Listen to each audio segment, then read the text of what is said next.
Good morning, good day, good evening, good night, wherever you dial in. I appreciate you dialing in for another one of our videos. We're looking at some people in the Bible. One of the, as we go through Psalms, we're looking at multiple people who were involved in the creation of Psalms. Today we're looking at the sons of Korah. Who were these sons of Korah, and what were their contributions to the Bible? What's their contributions to the Old Testament? What's their contributions to Psalms? Okay, so we're going to quickly look into that. Again, when I go through these kind of videos, it's very cursory. I try not to get, so to speak, deep in the weeds, deep into too much into this. If anything beyond my video piques your interest, or the video piques your interest, by all means do your own research and discover more about what I'm talking about, and for your own entertainment, for your own knowledge, for your own curiosity. In this case, I'm trying to cover as much as I can from the Bible, okay, because we really don't have much outside of that from a historical or archaeological aspect of this. Okay, so now let's look at the sons of Korah. Who were they? Okay, I'm going to look at my notes and then kind of go from there. Sons of Korah were the sons of Moses' cousin Korah.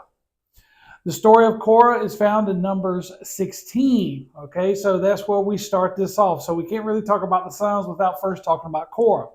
And what we talk about Korah did something very bad. So we got to start with that. So we look at this. We're looking at the fact during the time that the Israelites were out in the desert, right? And Moses is leading them, teaching them, and God's trying to get them from being dependent on the mindset of the Egyptians being their masters and slave owners, to the fact that he wanted them to be dependent on him. So during this transition, he's trying to get his children to worship him and to shed this belief and shed this past life that they had in Egypt, right? And it's not an easy process. It's a long process. So as they traveling through the wilderness, God set aside the Levites out of the tribes of Israel for full-time service to him. So the Levites handled all the worship duties of the entire nation. Okay, so that was very important. They were ordained to take care of the tabernacle and all the implements and furniture, the tents, the Ark of the Covenant. Only the descendants of Aaron, however, were allowed to serve as priests. So you have this, the Levites had a lot to do. Let's say they were deacons, for lack of a better term. They handled a lot of the church business, but they were not pastors. And so they handled a lot of the hardware. So whenever the tribes moved, it wasn't just this group of people this month, this group of people next month. No, it was specifically the Levites were set aside to work for God exclusively. Okay, so out of that tribe, only the descendants of Aaron were the ones who were allowed to be priests. Now, the three sons of Levi were Gershon, Merari, and Kohath, yeah. So now the Gershonites were responsible for taking care of the tabernacle and the tent, its coverings, and the curtain at the entrance of the tent of the meetings, the curtains of the courtyard, curtain of the entrance, courtyard surrounding the tabernacle, and the altar, and the ropes, and everything related to their use. So they were responsible, for the most part, for the tabernacle and the tents. Okay.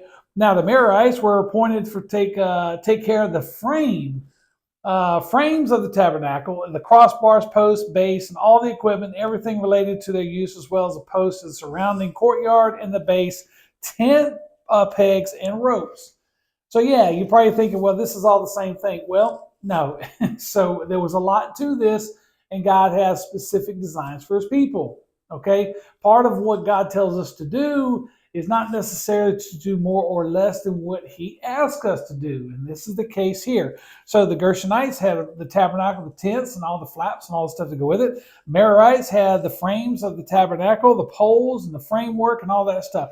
Because you got to remember now, this is a lot of work that they had to do. Now, the Kohathites were responsible to take care of the sanctuary, which means they were responsible for the furniture. They were responsible for the ark, the table, the lampstand, the altars, the articles the sanctuary is used in ministering, the curtain, everything related to their use. Okay, so this was under the direct supervision of Eleazar, the son of Aaron. All right, so Kohathites had, for the most part, responsible for everything inside furniture, so to speak. Okay, so we have a distinct division of labor among these three families, okay? And that's what was going on. So unlike the Gershonites and the Merarites, who were allowed to transport items under their care on carts, the Kohathites had to carry their items and holy things of the tabernacles on their shoulders. Yeah, so they had to carry, they couldn't use a cart, they couldn't use oxen. So they were they were kind of mad because it was very burdensome. It was very hard, and transporting them from place to place as the camp moved was not an easy thing. So, and on top of that, they couldn't touch these sacred objects, so they couldn't put their hands on them. They had to specifically and reverently wrap up all of the furniture, so no part of the furniture, like the lamps, the ark, the altars, and all that stuff had to be specifically wrapped, could never be touched by anyone, including them. So, there was a lot of work to this, and they had to carry all this. So if you have something like the altar, you probably have 4 to 6 guys carrying this around as the tribe moved around. So there's a lot of work going on here. So now I say all that as a background to what's leading to the problem that we find in Numbers 16. The grandson of Kohath began to run with a number of groups of Reubenite malcontents. Okay, so in pride, they roused a group of 250 men together to challenge the right of Moses and Aaron to the priesthood. Moses summoned the rebellious men to stand before God and burn incense. God warned Moses to let the assembly know to get away from Korah. Okay, that's who we're talking about. Dathan and Abiram and their households and other rebels. So, yeah, so we're looking at Korah, Dathan, and Abiram, and 250 men were challenged. They were tired of what was going on. And so what he did was he said, Moses, I challenge you for the priesthood. I think we could do it better than what you're outlining. And you and I right away see a problem here, do we not? The problem is they weren't necessarily challenging Moses. They were challenging God by proxy, because God put Moses in that position. God ordained Moses, no one else. So now Korah and these men decided to challenge Moses, but they failed to realize that they're actually challenging God. So God tells Moses, hey, clear a path, let these guys do their thing, make sure nobody's close to them. So I hate that. I'm not laughing because it's funny. I'm laughing because the warning was given. So, and we know what's coming. Of course, we do. At the time, they probably didn't. Moses said, this is how you will know that the Lord has sent me to do all these things, and that it is not my idea. If these men die in natural deaths and suffer the faith of all mankind, then the Lord has not sent me. But if the Lord brings about something totally new, and the earth opens up and swallows them with everything that belongs to them, and they go down alive into the realm of the dead, then you will know that these men have treated the Lord with contempt. So Moses pretty much said, look, okay, here's what's going to happen. If I'm not the right person, God will make a way. If I am the right person, God will remove my obstacle from me. So, and that's pretty much what happened. So as soon as he finishes saying all this, the ground of them split apart, and the earth opened up and mouth and swallowed them and all their households. So Korah and all those associated with this rebellion were gone. So pretty interesting. Like I said, that's outlined in Numbers 16. They went down alive into the realms of the dead with everything they owned. The earth closed over them, and they perished and were gone from the community. And at their cries, all the Israelites surrounded them, fled, shouting, "The earth is going to swallow us too." And the fire came down from the Lord and consumed the 250 men who were offering the incense. Yes, this is in Numbers 16, 28, 35. Although it's clearly marked the end of Korah, we discover that Korah's sons, perhaps too young to understand what was surprising father's uprising and maybe not cognizant of God's authority to join the revolt, they were spared. We see that in Numbers 26, 9 through 11. So for for God's reason, he decided to spare the children. And they may have been just that, children. They did not participate in Korah's rebellion. Okay, so the sons and the descendants of Korah would go on. Okay, so but them being tied to Korah. Well, why does the Bible say sons of Korah? Well, and we'll see what the significance they did. We see the significance of Korah and his example when he confronted Moses and wanted authority and challenged Moses' authority. Okay, so now let's see what's going on. What's the deal with the sons of Korah? So we see the descendants of Korah would survive that judgment against Korah, right? So moving forward, we look and see, well, where's the descendants of Korah through the rest of the Bible? All right, well, let's look at it from here. So God judges those who turn against him in active rebellion and purify his people, but he still had a purpose and plan for the line of Korah. So the Koranites became the doorkeepers and the custodians of the tabernacle. We see that in 1 Chronicles 9, 1 Chronicles chapter 2. And one of the more famous sons of Korah was Samuel. Okay, so after 7 successful generations, the prophet Samuel arose from the line of Korah, and that was recorded in 1 Chronicles and also in 1 Samuel. So he's probably one of the more famous of the sons of Korah, which is Samuel. Now, one group of Koranites joined King David in various military exploits and won the reputation of being expert warriors. We see that in 1 Chronicles 12:6. During the time of King David, they became great leaders in choral and orchestrated music in the tabernacle. So that's very important. Herman the Korahite had a place of great importance as a singer, along with Asaph, a Gershonite, and Ethan. And so these individuals play an important role in the Thanksgiving services and pageantry when the ark was brought to Jerusalem. So yeah, they were involved in the worship services to God. Very important. So of all the Psalms in the Bible, 11 are attributed to the sons of Korah. These Psalms express spiritual great gratitude, humility, and an awesome, mighty God. They express longing for God and deep devotion. These poetic Psalms include Psalms 42, 44 through 49, 84 through 85, and 87 to 88.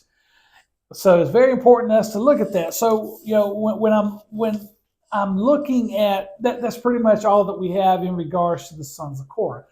After the events of David, you don't really hear so much about this. The genealogy, for the most part, tends to veer towards the importance of the prophets and of Jesus Christ. Now, what's the story? What is the takeaway from learning anything about the sons of Korah? I believe that it's a show of redemption, and it shows a breaking the chains of a cycle that could ruin your family and ruin generations. Now, could the sons grow up being mad at God in regards to what happened to their to Korah? Certainly could have. They could have been rebellious, but they chose not to be. Okay, they chose their duty. They chose their God over the mistake and the sin of Korah. And so in doing so, God had honored their position. God had honored their obedience. Okay, so that's very important. That in so many cases in the Bible, we see where families follow sin. Sin begets sin. And these kings and these magistrates and these people of the law and the Pharisees get caught up in their own vices, and they carry forward through their children. And time again, the Bible is replete with the sons of being passed down from generation to generation. But in this case, we see a break from that tradition. Okay, and I think God knew the heart of the sons of Korah. He knew the heart of his descendants, and He spared them. And by doing that, they have shown themselves to be, provide these psalms, provide assistance to David in carving out the kingdom, by proxy helping out God with His servant.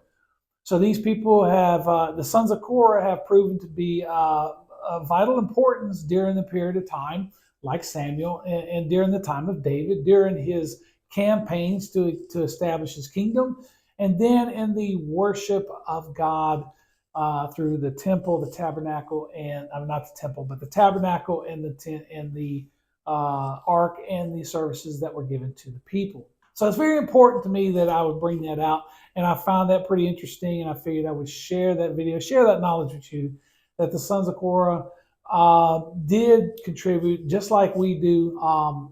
They worship, they provided psalms, and through their worship and their faith in God, they were able to bring us some of the best poetry ever written. I would encourage you to go to those psalms and read those psalms in light of the fact that the sons of Korah has something to do with that. Okay? Thank you for watching. I appreciate your time of joining me here for this video. If you like the video, you like the channel, please like and subscribe. That way, every time we make a video, you'll get notified of when those videos post. Okay?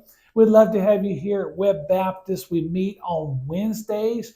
During the summer, we will meet at 5:45 for Bible study. We have a place for the children of all ages to come in and study with us. And if you can't make it on Wednesday nights, we'd love to have you here on Sunday mornings at 9 o'clock. We meet for our Sunday school or connect groups to kind of discuss God's Word, what we have planned for that morning. And then we go into our worship hour in the sanctuary. And we'd love to have you here as our honored guest. If you can't make it to Webb Baptist, by all means, find you a Bible-based church wherever you're at and get plugged in and see what God has in store for you. I know He has something planned for you. He does. And your heart is going to express the thanksgiving and the reverence and the joy and satisfaction of knowing God, just as the sons of Korah has shown in their Psalms. Okay? You'll be a blessing to that church family that you join, and they will be a blessing to you. But you're not going to know those blessings unless you get up off the couch and get down to your church. Okay? Until next time, take care and God bless.